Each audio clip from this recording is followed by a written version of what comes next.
Y hoy es jueves del doctor Héctor Aguilar Camín, escritor, historiador, periodista, director de la revista Nexos. Querido Héctor, ¿cómo estás? Buenas tardes. ¿Cómo estás? Yo un poco resfriado y un poco Sí, malo de la garganta, así que si toso es por eso, pero contento de estar aquí, con gusto de estar aquí y con cierta urgencia de estar aquí también, porque me parece que estábamos en un momento en que los hechos atrozmente le están diciendo al gobierno y a los mexicanos, bueno, al gobierno en particular, cuál es la gran asignatura pendiente, la gran herencia podrida, oscura que recibió del anterior gobierno, y no es otra asignatura con A grande que la seguridad. Eh, la seguridad cuya ausencia nos ha mostrado en estos días recientes un nivel de atrocidad y de horror en los alcances del crimen organizado de México que verdaderamente no habíamos visto con esa contundencia, no porque no hubiera estado presente estos elementos, estos campamentos de exterminio, de entrenamiento, de cremación, que recuerdan con justicia algún aspecto de las peores formas eh, de secuestro y muerte del nazismo. Eh, y esto me parece a mí que es un escándalo que va más allá del tema del crimen. Es el horror del crimen, es una dimensión eh, mayor y mucho más eh, atroz y espeluznante de lo que sabíamos. Se nos revela una cosa que ha venido sucediendo, no es una cosa nueva.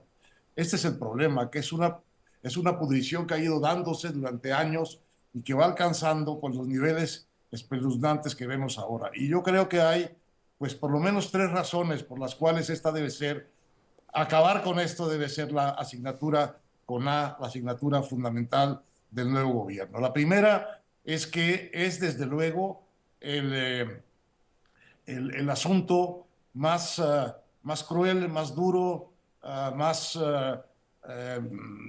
amenazante para los mexicanos, para la seguridad de los mexicanos.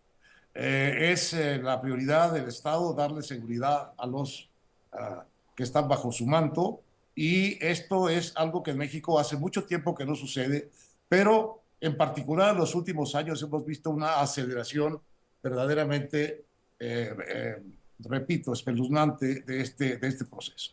Y ahora los campamentos de Techuitlán, y que nos han recordado otros, nos han recordado los de Zacatecas, nos han recordado los de San Fernando, nos han recordado los de Michoacán, nos han recordado los de Sinaloa, nos han recordado otros miles de casos de fosas clandestinas donde aparecen los desaparecidos, que por cierto el gobierno trata también de desaparecer. Pero allá aparecen de la peor manera en esas fosas clandestinas estos mexicanos que han sido ultimados de la peor manera y enterrados para también desaparecer su paso por la tierra. Me parece un asunto que ha alcanzado ya una dimensión intolerable.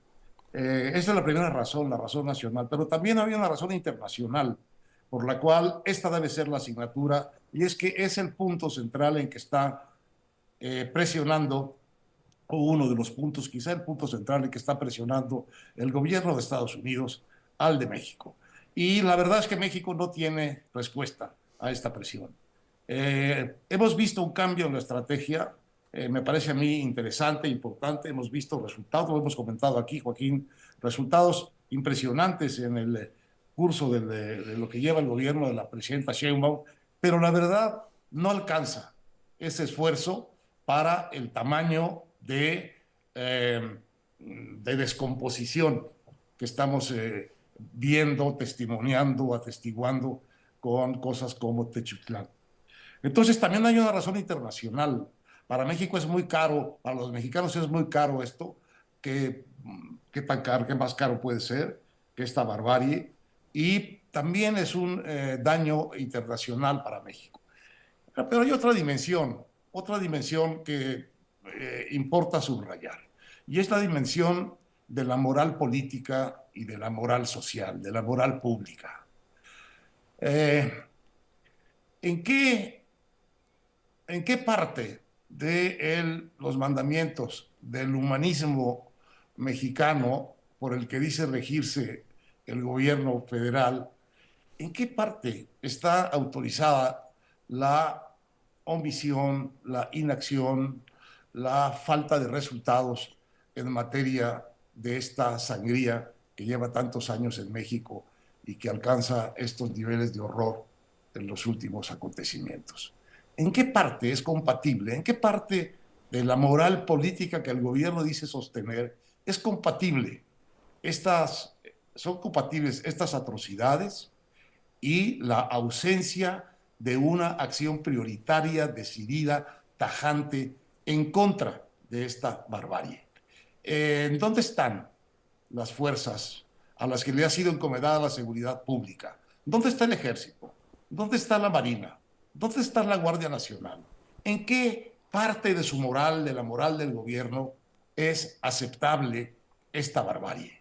¿En qué parte del humanismo mexicano podemos convivir con el narco o ser cómplices del narco y aliados también de su barbarie, como lo son tantos gobernadores de este mismo partido que gobierna? ¿En qué parte del humanismo mexicano no habría que responder a esto con un escándalo, con un no va más, con un hasta aquí llegamos y con una decisión de atacar y detener con toda la fuerza del Estado las ramificaciones perversas, brutales, atroces que ha alcanzado ya el crimen en México y del que hemos visto estas últimas escenas realmente infernales? ¿En qué momento de la moral política de este gobierno va a decir ya basta, vamos a entrarle de veras al tema del crimen y de la inseguridad? Esas son las preguntas. Me parece que están en el aire, o por lo menos están en mi cabeza este día, Joaquín. No están en el aire, Héctor, están en los panteones, están en estos centros de exterminio, ¿sí? Yo les voy a llamar así, así les he llamado, que no es el primero. Vimos Tlajomulco de Zúñiga en el gobierno de Peña Nieto, vimos la matanza de San Fernando en 2010, vimos la recuperación, localización de 195 cadáveres ahí mismo en San Fernando en 2011. Así es. Hemos visto, hemos visto hechos que a mí se me acabó, debo confesar, lo decía yo era aquí, ¿cómo llamarlos ya? ¿Cómo calificarlos? Esa es la primera dificultad, darles la calificación que merecen, porque rebasan todo lo que hemos visto. Y bueno, sumo mis argumentos a los tuyos para volver a preguntar, ¿en qué momento es que la moral política, la moral social, la moral pública, la moral de gobierno, de este gobierno y de este humanismo mexicano, en qué momento van a decir basta y van a ponerse realmente a trabajar en esto, en defensa de los mexicanos, en defensa del prestigio de México y en defensa de los principios que dicen que son los que rigen su actuación política, que están puestos en el humanismo mexicano? ¿Hasta qué momento el humanismo mexicano va a decir basta de barbarie y de horror? Yo percibo que ya hay un basta, ¿sí? Pero ante la magnitud de lo que estamos viviendo, ¿De acuerdo? ¿sí?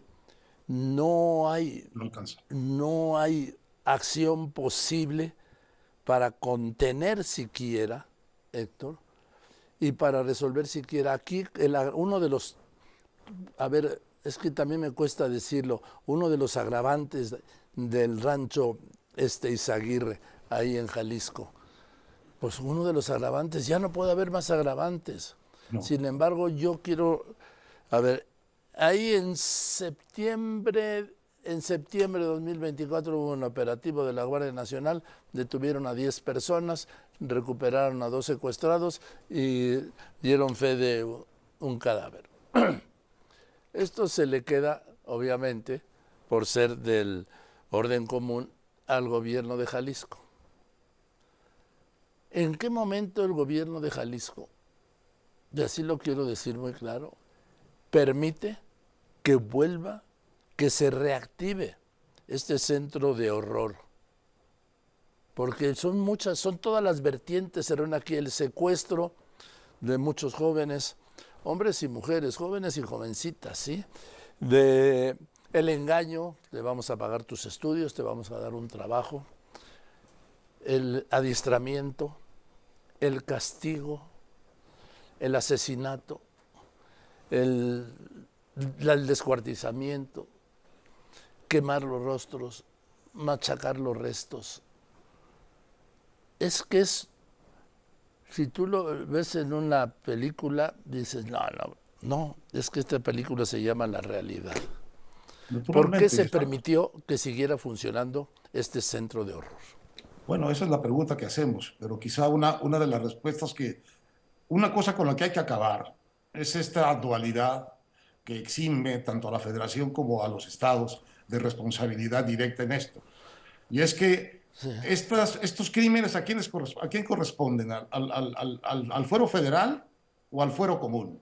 Los homicidios corresponden al fuero común, pero cuando son homicidios que están vinculados con las drogas, con el narcotráfico, entonces el fuero común, o sea, los estados y los municipios dicen, no, es un asunto federal y se lavan las manos.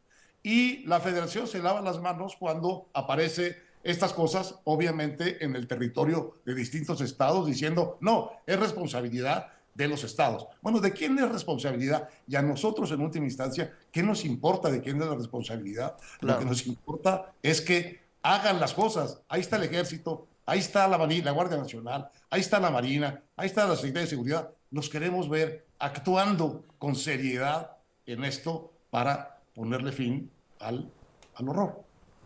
Así es, en fin, vamos a ver hasta dónde.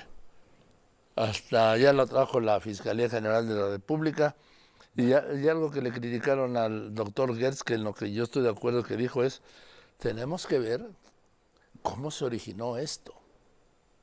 ¿Cómo?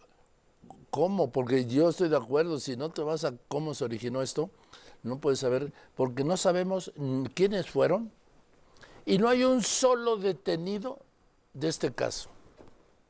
Bueno, es relativamente fácil llegar a eso si se parte de la base de quién es el dueño de ese campo de exterminio y se lo consigue y se lo detiene y se lo interroga. Si no, sí es muy difícil.